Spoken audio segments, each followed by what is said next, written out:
আল্লাহর আইন হলো ঢেকে চলা।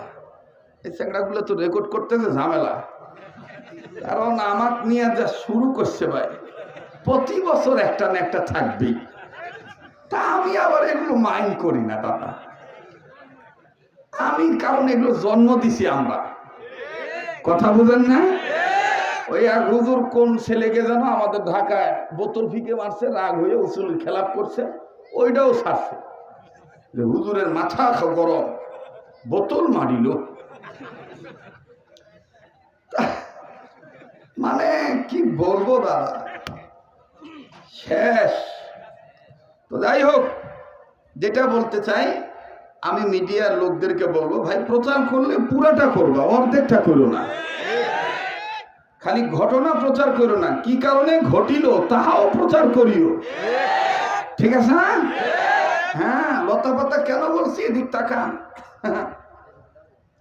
দেওয়ার কথা ছিল এইভাবে, আপনারা দেখছেন কিনা জানি না, আমাদের মাহফুজ ভাইয়ের আম্মা, ওনার নানি দাদি, আমাদের আম্মা, নানি দাদি, ফুফু, খালা, চাষি, বেগানা পুরুষ দেখলে রাস্তায় পাল্টাইতো, রাস্তা পাল্টাই ভাবে ঘন্টাটা লম্বা করে দিয়ে বলতো, ওই পুরুষ লোক যাক, পরে আমি যাব। কথা আসতে বললেন, জোরে বলেন। কিন্তু এখন ওই নানি দাদির নাতিনেরা অন্যটা মাথায় না দিয়ে ফ্যাশন মনে করে, ওই যে লতা পাতা যেমন লেক লেক করে, ওই রকম কোন মতো এই যে এইভাবে রাখে। জোরে বলেন। যুবক, তোমরা যারা বলতেছো নাকি বউর কামাই খাওয়ার ভয়ে বলতেছো নাকি, তো জোরে বলো।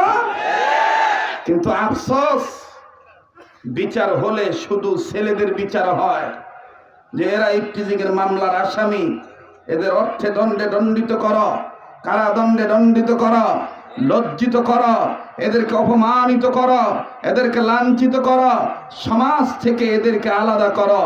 কিন্তু আফসোস, যাদের কারণে ইফতিজিং হয়, যাদের কারণে চারিত্রিক ধস, নৈতিক অবক্ষয়, ছেলেরা নষ্ট হয়ে যাচ্ছে, ওই উলঙ্গ বেহায়াপনা করে ঘোরাঘুরি, কোনো নারীর ব্যাপারটা, নারীর বিচার আমার বাংলাদেশে হয় না।